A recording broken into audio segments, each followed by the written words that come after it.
Ars Libri is an everyman's journey, book by book, through Western literature. We read, retell, and reclaim our rich heritage. The Settle Carlisle Railway was built into the land, more viaducts and tunnels than the lines upon your hand. She cuts across the Pennines, over water, rock and air, 70 miles of monument to the men who put her there. Well, I'd like to sit a while by the Settle in Carlisle and delve among the memories at evening. You can feel the ghosts of engineers who first surveyed. Today we're stepping back in time to 1906 with Edith Nesbit's timeless classic, The Railway Children. It's a story of three brave siblings whose ordinary world turns upside down, leading them to a little house by the tracks of a railroad, where adventure, courage, and real-life lessons wait around every bend. If you've ever wanted a book that feels like it was written for the curious and adventurous at heart, this is it. This is a scene early in the book, when Peter takes it into his head to go coal mining. After tea, they went back to the attic, and he said to his sisters, "I have an idea." "What's that?" they asked politely. "I shan't tell you," was Peter's unexpected rejoinder. "Oh, very well," said Bobby. And Phil said, "Don't then." "Girls," said Peter, "are always so hasty-tempered." "I should like to know what boys are," said Bobby with fine disdain. "I don't want to know about your silly ideas." Keeping his own temper by what looked exactly like a miracle. "If you hadn't been so keen on a row, I might have told you about it being only noble-heartedness that made me not tell you my idea. But now I shan't tell you anything at all about it, so there." And it was indeed some time before he could be induced to say anything. And when he did, it wasn't much. He said, "The only reason why I won't tell you my idea that I'm going to do is because it may be wrong, and I don't want to drag you into it." "Don't you do it if it's wrong, Peter," said Bobby. "Let me do it." But Phyllis said, "I should like to do wrong if you're going to." "No," said Peter, rather touched by this devotion. "It's a forlorn hope, and I'm going to lead it. All I ask is that if Mother asks where I am, you won't blab." "We haven't got anything to blab," said Bobby indignantly. "Oh, yes, you have," said Peter, dropping horse beans through his fingers. "I've trusted you to the death. You know I'm going to do a lone adventure, and some people might think it wrong. I don't. And if Mother asks where I am, say I'm playing at mines." "What sort of mines?" "You just say mines." "You might tell us, Pete." "Well then, coal mines. But don't you let the word pass your lips on pain of torture." "You needn't threaten," said Bobby, "and I do think you might let us help." "If I find a coal mine, you shall help cart the coal," Peter condescended to promise. "Keep your secret if you like," said Phyllis. "Keep it if you can," said Bobby. "I'll keep it right enough," said Peter. Between tea and supper, there is an interval even in the most greedily regulated families. At this time, Mother was usually writing, and Mrs. Viney had gone home. 2 nights after the dawning of Peter's idea, he beckoned the girls mysteriously at the twilight hour. "Come hither with me," he said, "and bring the Roman chariot." The Roman chariot was a very old perambulator that had spent years of retirement in the loft over the coach house. The children had oiled its works till it glided noiseless as a pneumatic bicycle and answered to the helm as it had probably done long ago in its best days. "Follow your dauntless leader," said Peter, and led the way down the hill towards the station. Just above the station, many rocks had pushed their heads out through the turf, as though they, like the children, were interested in the railway. In a little hollow between 3 rocks lay a heap of dried brambles and heather. Peter halted, turned over the brushwood with a well-scarred boot, and said, "Here's the first coal from the St. Peter's mine. We'll take it home in the chariot. Punctuality and dispatch. All orders carefully attended to. Any shaped lump cut to suit regular customers." The chariot was packed full of coal, and when it was packed, It had to be unpacked again because it was so heavy that it couldn't be got up the hill by the 3 children, not even when Peter harnessed himself to the handle with his braces and, firmly grasping his waistband in one hand, pulled while the girls pushed behind. 3 journeys had to be made before the coal from Peter's mine was added to the heap of Mother's coal in the cellar.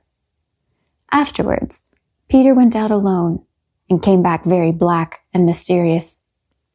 "I've been to my coal mine," he said. "Tomorrow evening, we'll bring home the black diamonds in the chariot." It was a week later that Mrs. Viney remarked to Mother how well this last lot of coal was holding out. The children hugged themselves and each other in complicated wriggles of silent laughter as they listened on the stairs.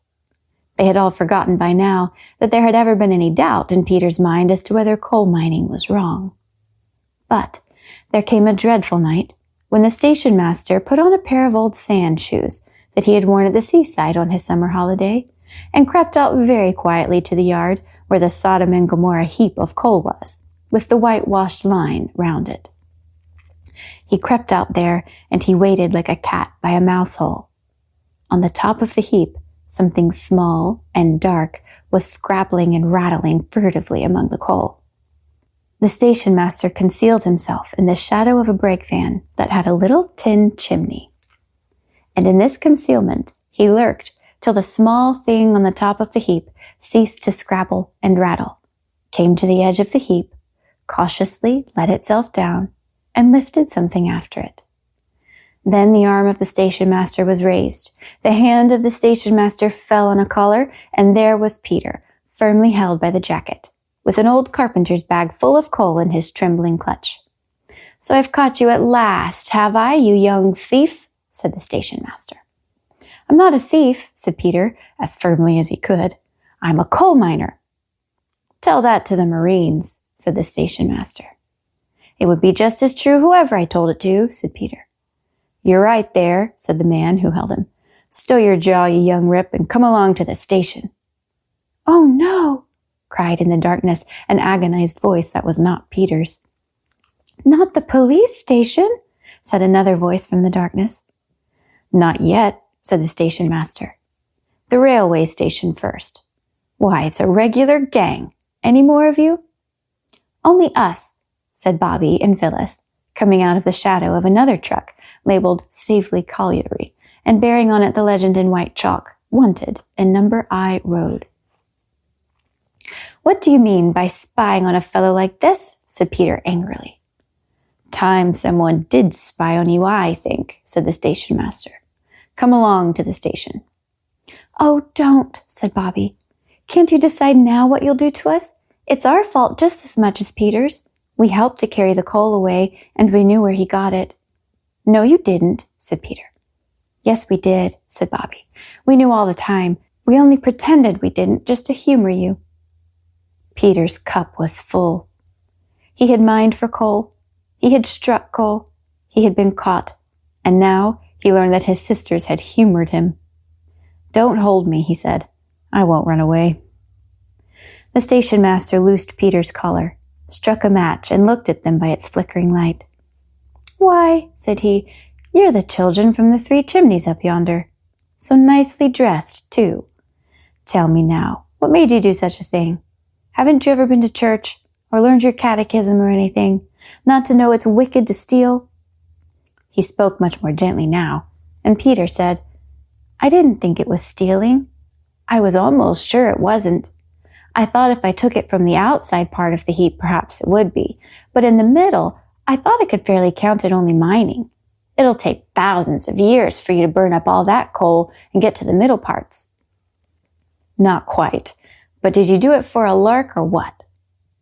"Not much lark carrying that beastly heavy stuff up the hill," said Peter indignantly. "Then why did you?" The station master's voice was so much kinder now that Peter replied, "You know that wet day? Well, Mother said we were too poor to have a fire. We always had fires when it was cold at our other house, and—" "Don't!" interrupted Bobby in a whisper.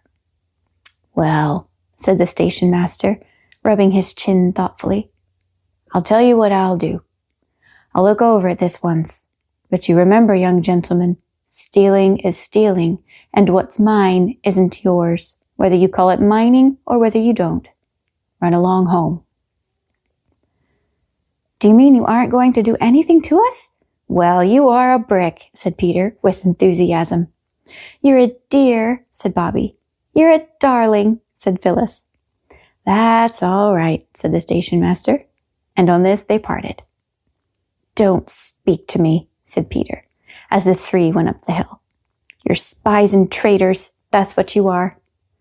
But the girls were too glad to have Peter between them, safe and free, and on the way to Three Chimneys and not to the police station, to mind much what he said. "We did say it was us as much as you," said Bobby gently. "Well, and it wasn't." "It would have come to the same thing in courts with judges," said Phyllis. "Don't be snarky, Peter. It isn't our fault your secrets are so jolly easy to find out."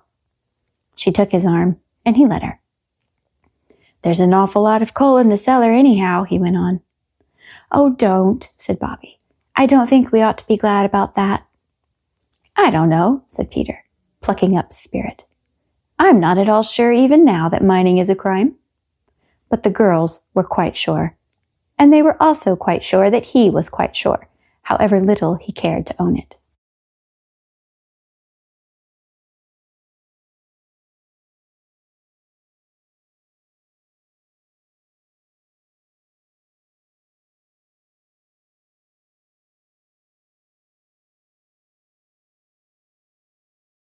Edith Nesbit. She writes almost like a child herself. Not that it's childish, but that she really understands Oh yeah, you a know child's that. brain. What does that mean? What is that? Give me an example of that. Okay. She writes for children. She's writing children's books, but she also writes as a child sometimes. Okay, there's a little part here where Peter is waiting to talk with his father about fixing a broken engine, a little toy train.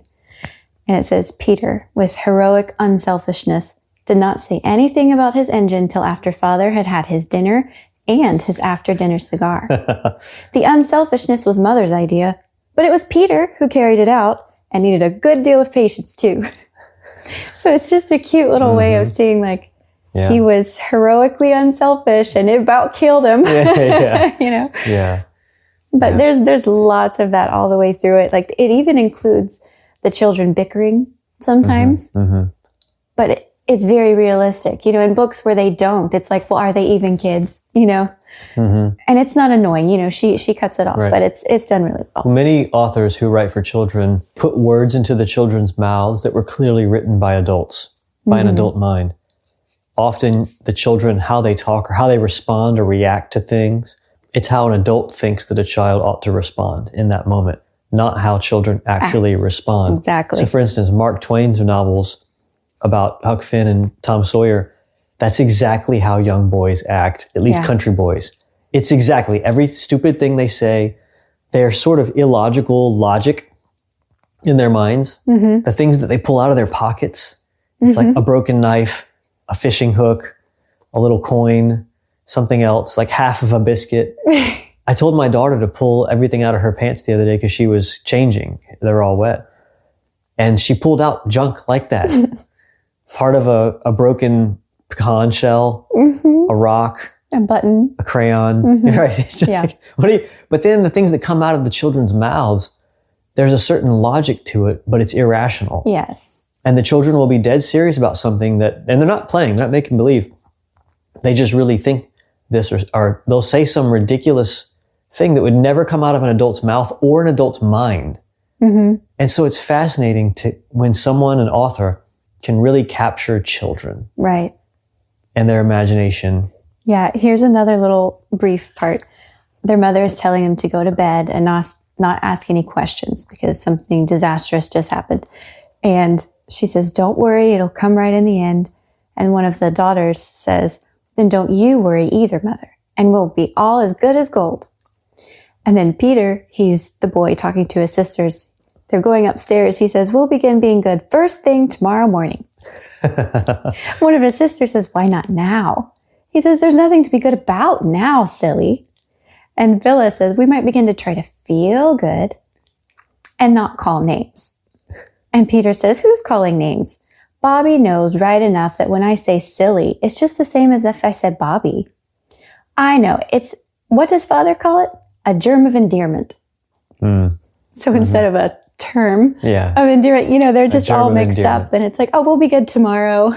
Yeah. So that's funny.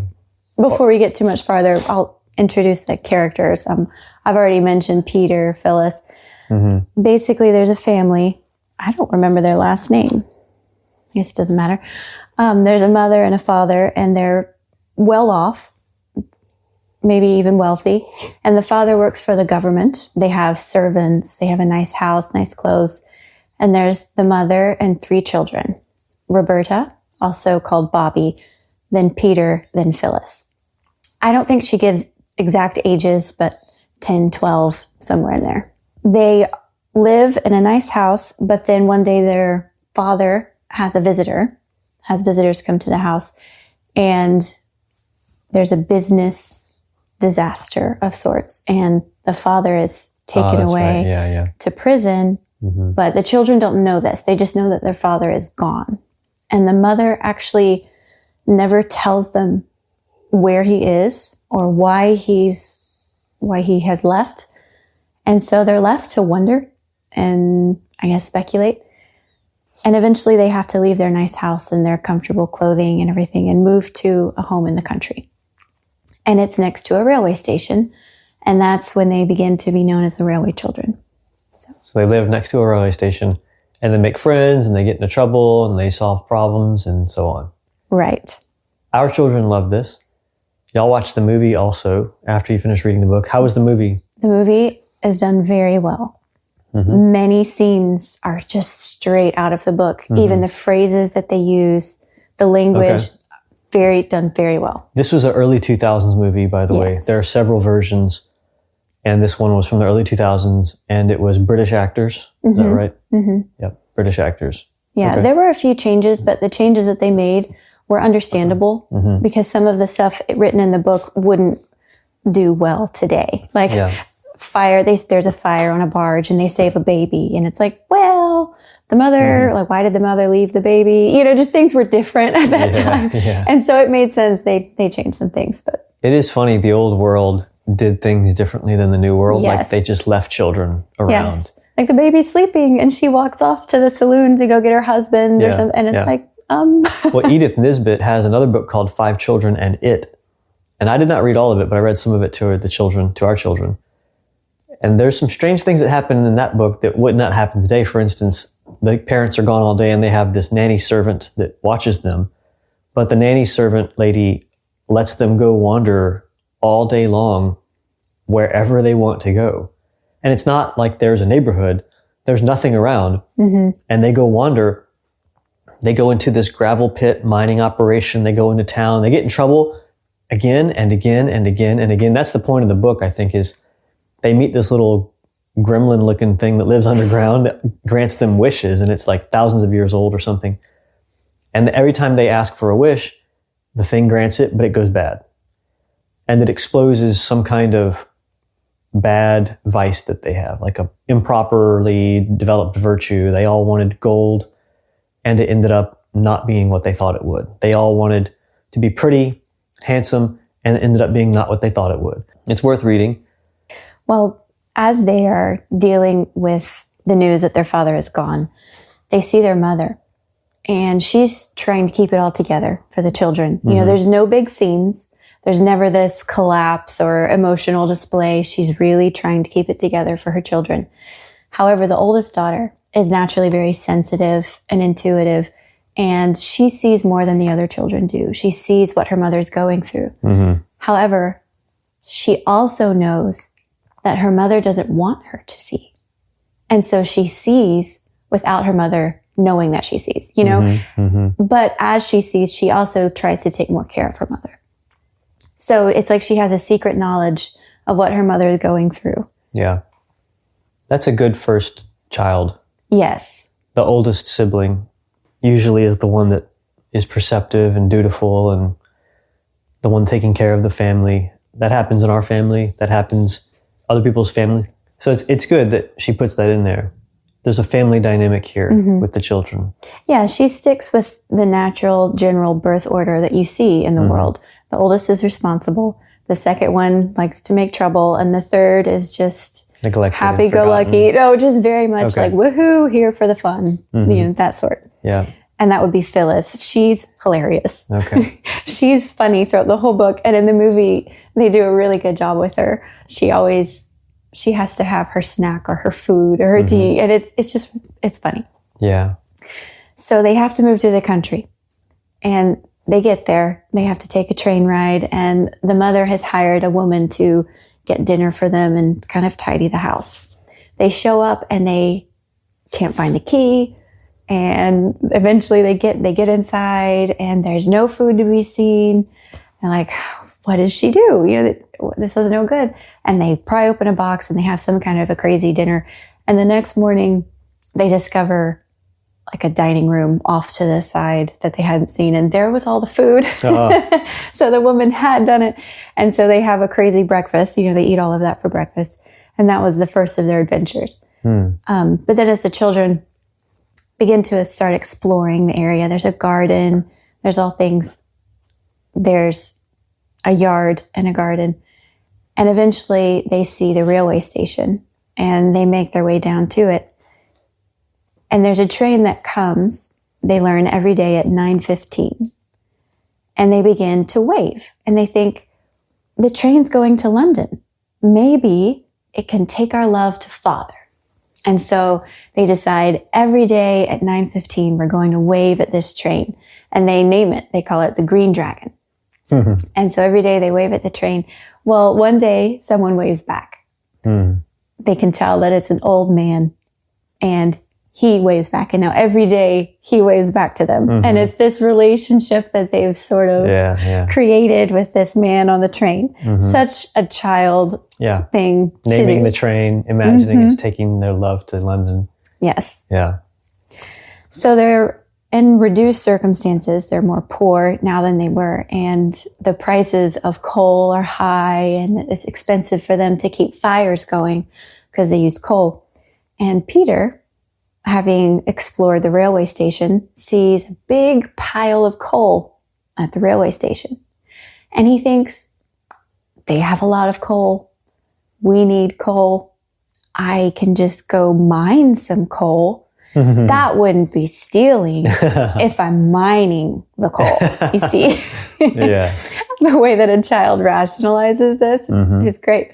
And so he goes and he late at night, and he doesn't tell his sisters because he's being brave. He doesn't want them to be implicated. And he's like, I've got to take this upon myself as the man of the family now.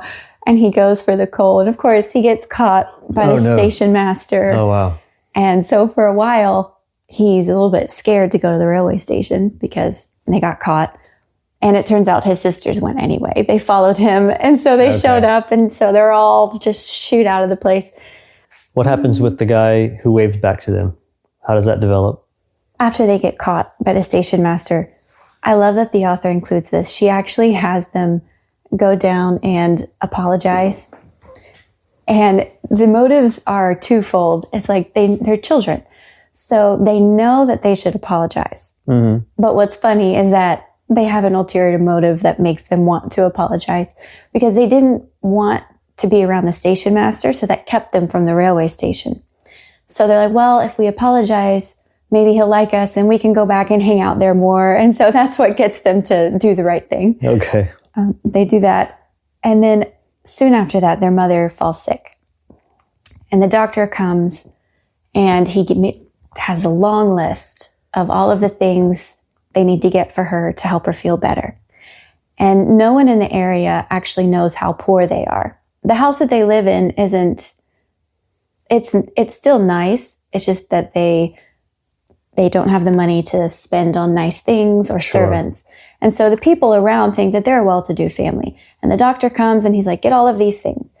And the mother says, don't worry about it, children. I'll just have the cook make me some broth and we'll be fine. And the children are distressed. Like, we have to get all of these things for our mother. The doctor said so. They don't know what to do. And so they have these little conferences several times in the book where they just get together and kind of brainstorm about how to solve a problem. Mm-hmm. And this one is solved by getting some sheets and some black paint, and they write a big message on the sheets, which is funny because they're poor and they're using up sheets, which costs money. Right. But that's, it's, again, very childlike way of solving a problem. Mm-hmm. And they put a message on the sheet, and they run out to the 915, the Green Dragon, as the train's going by, and they hold up the sheet. And it's a message for the gentleman that they wave to. And it says, "Look out at the station." And then as the train is stopping at the station, the oldest daughter runs up with a letter for the old gentleman. And she hands it to him, and the train goes off. And they had asked the old gentleman for help. I see. Yes. And he, of course, is pleased with it because he has some connection with the children that he's made friends with. But eventually their mother learns of it, and she's appalled. She's like, "You did what? You asked people to buy us things?" She's appalled. And she says, we don't do that. We're not the sort of people who do that, But of course, the old gentleman was happy about it, and he has all of these things delivered, and their mother gets better. And then they use another sheet to leave another message, and they said, "Thank you. She is almost better now," and using up another sheet. So that establishes their relationship with the man they call the old gentleman. Even eventually later, when they learn his name, he's still the old gentleman to them. Like, he becomes a grandfatherly figure for them. So after they've been hanging out at the train, they're just at the station. They make friends with the station master and with I think they call the porter. He's more of a low-class man, but he is friends with the children. His name is Mr. Perks, and they spend a lot of time with him. Well, one day a train pulls up, and there's a man speaking what sounds like gibberish to them. He gets out of the train, and no one can understand him. No one knows what he needs. And Peter has an envelope of stamps in his pocket, and there's stamps of flags of lots of different countries in Europe. So he pulls them out, and he shows them to the guy. He's like, "Which one are you?" And it turns out he's from Russia. And so then Peter tries to speak some French. They're trying different languages on him, and he says a few words in French, and the Russian's like, "Oh, yeah," and because he can speak a little bit. And then it turns out Peter knows like one word. He's like, "That's all I've got." But he's like, "But our mother speaks French." And so they take him home. They take this strange Russian man, they take him back to their house, and their mother is with them, and she's able to speak to him. And the reason that the mother is really drawn to this man is because it turns out he was a prisoner in Siberia. He was a writer, and he wrote some things that got him on the bad side politically, and he was sent to Siberia, but he escaped. And he came here to meet his wife and his children. And the mother, her husband, is in prison for some sort of political business reason, and it's a false accusation. And so she automatically takes to this man. She sympathizes with him, and so she brings him home, and it turns out he's sick, and so they take care of him for a bit. And they try to find his wife and family. They're not able to. Hold on. So this man's from Russia. He was imprisoned in Siberia. Right. He escaped, and his family had moved to England. Right. And he's searching for his family. Yes. Wow. Yeah. Wow. And they can't find any information. And so Roberta gets the idea to ask, once again, the old gentleman, because they realize that he's an important man. And so she writes another letter to him. And this happens several times throughout the book where he sort of comes to their rescue. Yeah. And he's able to locate the family. He's able to figure out who the man is and how to get him to them. Yeah. So he does that, and the Russian man is very thankful, grateful, and then he's gone. What a small, quaint, tight-knit world. Yes. Where the train conductor is a trustworthy man that you can rely upon to help you live. And a man from Russia can come all the way to a foreign country and find people willing to take him in immediately. Right. And help him nurse him back to health, help him find his family. But also, he doesn't have any wicked designs either. Both sides. I've thought about that in the past, in the ancient world. The law of hospitality demanded that you take in a foreigner or a stranger that comes to your house, comes by your house. In fact, so much so that in the past, people could demand it of you. But that assumes that everybody is still of a general particular way of thinking, that we are all of the same mindset about hospitality. Mm-hmm. I understand and you understand, even though we don't know each other, we don't even speak the same language, and we worship different gods. Mm-hmm. But all of those gods and all that religion and all of our different cultures, it's all still near enough to each other that we can just trust each other to come in our house and not have evil designs. Whereas today, if that happens, we are supposedly today, we're more homogenous, supposedly, than the diverse past, but we're less known to each other. Mm-hmm. I don't know anybody. Come to my house, I don't know you. I'm not letting you in my house. Even if you're a person that lives 5 minutes from here, you say, right. That's somebody, you go to a hotel. I'll give you $100 here to get out of here. Right. That's how we treat each other today.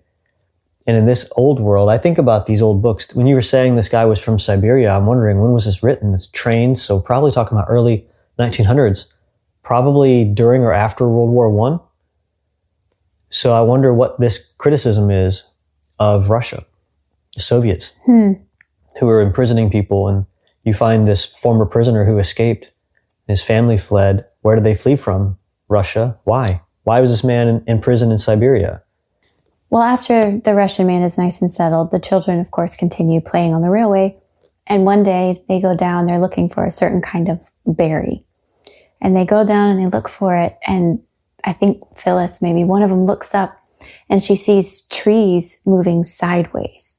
And she gets her siblings' attention. She's like, what is this? And they're like, it's magic. And then the oldest sister starts to get worried. She's like, I don't like this. And then the ground starts to shake and move.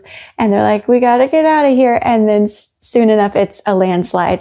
And they see the trees and the rocks. They all crumble right onto the track.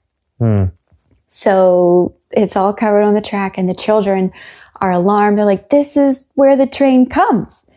It was around a curve. And they're like, everyone will die or get hurt if we don't stop it. And they don't have time to make it back to the station. They can't run back. And so they're like, we need flags. Peter kind of takes the lead here. He's like, okay, we need to wave some flags. Go get sticks. We need something red. And the girls, they look at each other and they're like, well, they sacrificed their petticoats. They were both wearing red flannel petticoats. No. So they pull them off and they rip them up. Oh, wow. And they make flags and they set them along the track and they go and they're waving. And poor Roberta, the oldest one, she's the very sensitive one. She is so alarmed with the thought that people are about to be hurt. And it's on them to stop it. And she's on the track just waving and waving. And the train sees them at first, and they're not sure what's happening. And she stands on the track so that it will not go. And she's waving her flag. And then it stops. Of course it stops because she's on the track. But I'm thinking that the train probably would not have. It's just children. Right. They probably would have been like, oh, what are they doing? Waving flags at us. Right. Yeah. But the oldest daughter was not going to allow that. So she stands in front of the train. The train comes and stops and she just faints. Oh, no. She's like, I've done it. I can do no more. Wow. She's done. And it turns out that they do indeed save everyone. The train stops and it would have been a bad collision. And this is when they finally get to meet their old gentleman. It turns out that he, I think, is the director of the train station, or somehow he's important with that. And they have a little ceremony. And actually, let me find this part in the book. A ceremony? Does someone get... Not a ceremony, but it's the kids say it funnily. Hold on, let me see. So they've saved the train, and a few days later, they get a letter that says they're going to have a presentation for the 3 children at the train station. And they feel very grown up, very adult, because they've received a letter and they're being commemorated. And they show up and they're like, well, a presentation means presents. So we better go. Right. And they're thinking, they brainstorm a little bit about what it might be. And their mother says, if it's money, you must not accept it. And they're like, oh, okay, and they go, and it turns out they each get a gold watch. Oh, wow. It's great though, because it's a train, right? And it keeps time. And so, they're obsessed with trains and time. And so it was a perfect little gift, and they each got one. Yeah. Well, after they get the gold watches, at one point in the book, I don't remember exactly what's happening, but Peter pulls out his watch and he's admiring it. And he says, I'll pass this down to my grandchildren. And Phyllis looks at him. She says, you'll have to get married in order to have grandchildren. He says, I suppose I'll have to get married, but I'll just try to find a wife who lives in a trance for most of the days out of the year and maybe wakes up once or twice. Wow. It's like, that's his ideal wife. Amazing.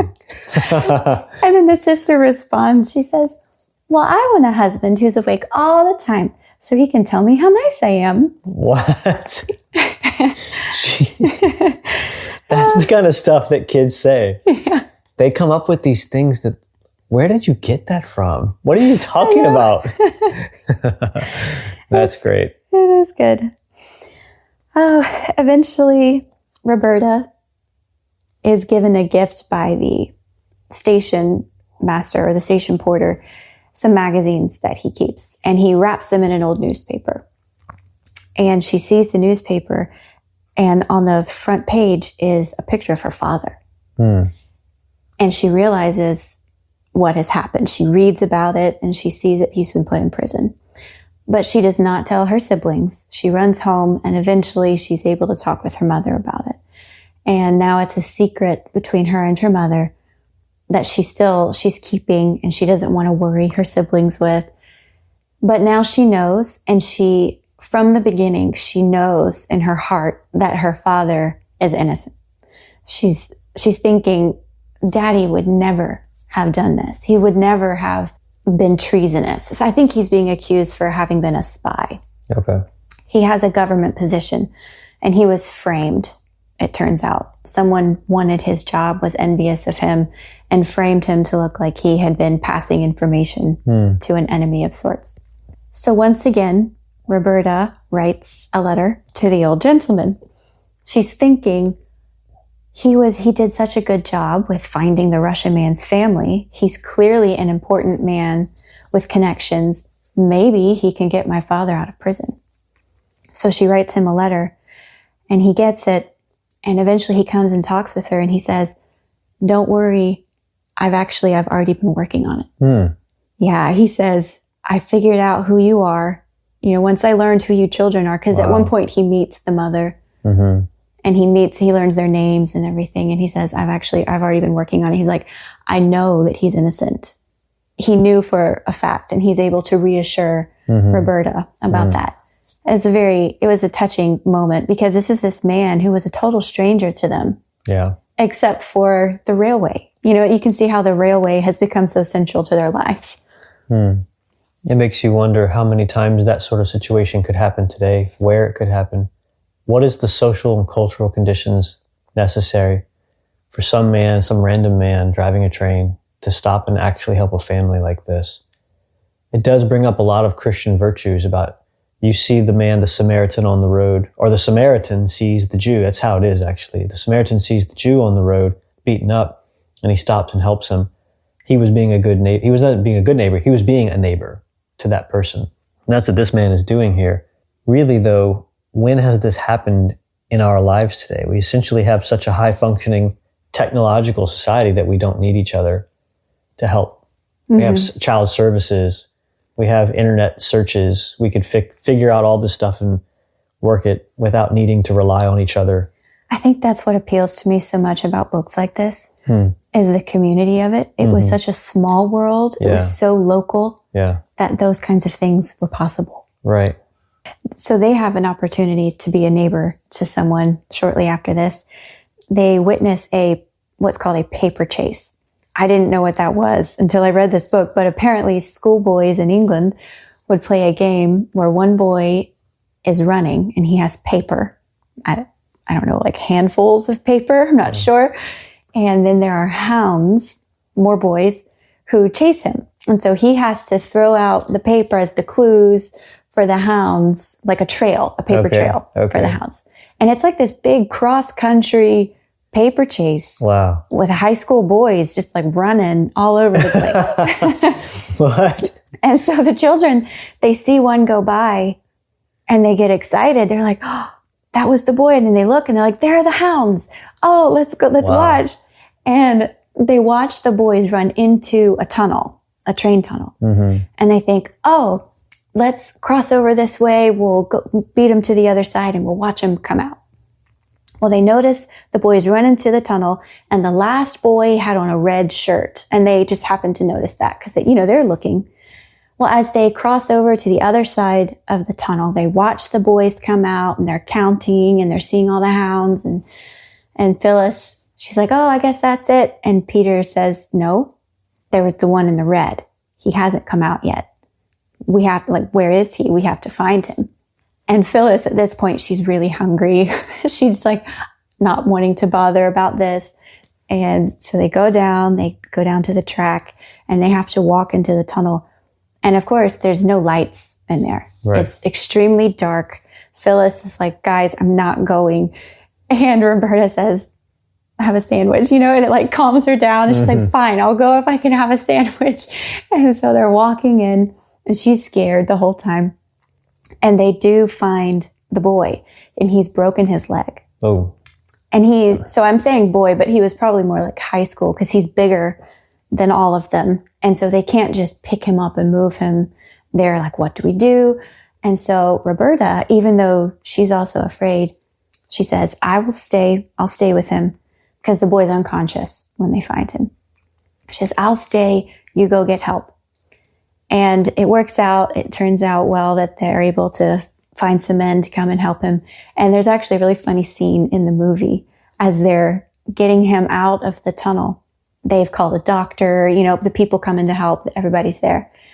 And the children say, nobody knows who the boy is. And they're like, well, just bring him to our house, and the men are like, well, is that okay with your mother? And the doctor just looks up and he says, they've done it before with a Russian. Yeah. And so they just bring him on home to mother. Yeah. And it turns out the mother has to kind of nurse him to health and they have to discover who his family is. And of course he wakes up and he tells them. He's very friendly and he becomes a friend to them. And the mother writes, apparently his parents have died. So she writes to his grandfather, who turns out to be the old gentleman. Oh, really? I know. Okay. And the kids are amazed. They're like, it could have been any old gentleman in the world, and it was our old gentleman. Mm-hmm. And he shows up, and he knows that they are pressed for money, and their mother had been trying to write and sell stories. And so he says, I'll leave the boy here, because he was in a boarding school. So he says, he can stay here, and how about you be his nurse?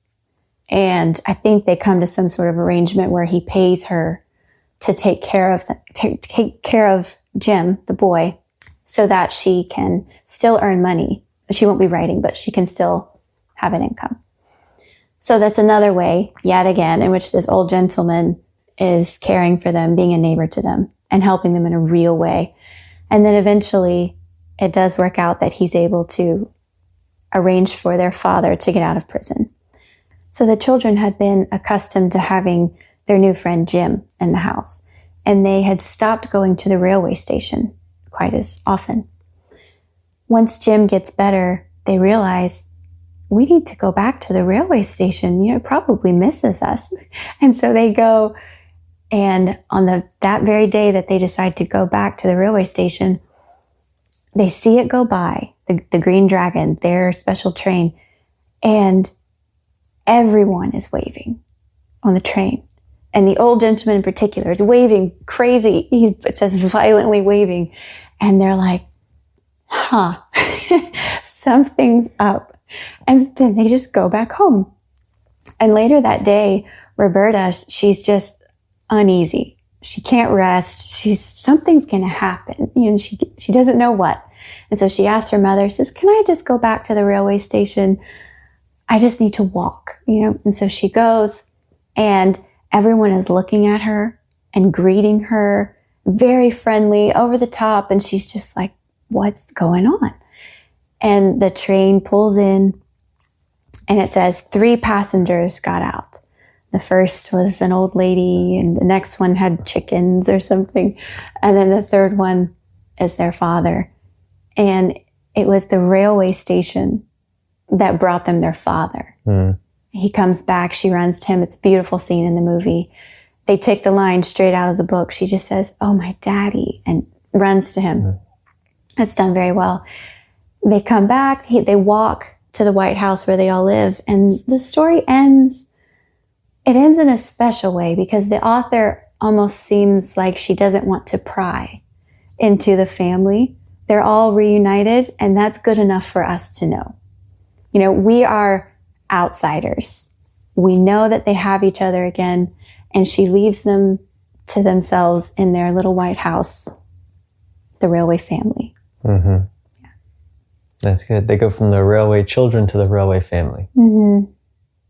Yeah, it's just amazing how the author wrote it in such a way that the railway was pivotal in so many ways, which is neat. I don't know. That is interesting. That is interesting. They didn't merely live by a railway. The railway wasn't merely an interesting part of their lives until they got back with their dad. Mm-hmm. It was actually making the story move forward. Mm-hmm. The railway itself. Yeah, all of their adventures were tied to it. The Russian, the boy with the Mm-hmm. broken leg, they were all tied to the railway. Mm-hmm. And then I just love that that's how they get their father back. That's sort of like a good life lived. You want to have some kind of meaning in your life where things connect, and the movements of your life all have some sort of cohesion to them. And a story is like that as well. You don't want it disjointed and without connection, without meaning or continuity. Mm-hmm. You want to have consistency with yourself and your life. For instance, where people are born and where they grow up is often that thing that holds them together. Like, I'm from here. This is who I am. This is my accent. This is how I dress, the food I eat. It all makes sense here for me. And I can't leave, or I can leave but not move away because of that. Yeah. It helps move my plot forward. And that's the railway for them. So it's not just a random series of events that happen. It's actually the railway itself develops for them. Yeah. And I like that it was a railway because it's a good metaphor for life. Like what you're saying, you're on a track and there are stops that you make, but your life is on one track. And there's another book, Anna Karenina, that trains are prominent in that book. Things happen on a train. They meet at a train station. Mm-hmm. There's a disaster at the train station. There's another one at the end. Mm-hmm. It's a big deal in that book also. And I'm just thinking that makes a very interesting symbol. The train does, for a book and for life as a metaphor.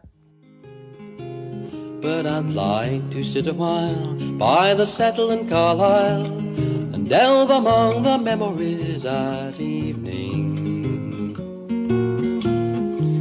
Cascades of falling water down the sides of Pennygent, and at the foot of Ingleborough a solitary tent. The bridges over Arden, Gildent, Head and Battymoss, and silhouettes of steamers as they haul the trains across. But I'd like to sit a while by the settle in Carlisle and delve among the memories at evening. When snow is blown around the fells, cuttings disappear, the tunnels fill with icicles, the line is never clear. But weather is a fickle thing, and snow will turn to rain, and the land slides all too easily, the digging starts again. But I'd like to sit a while by the settle in Carlisle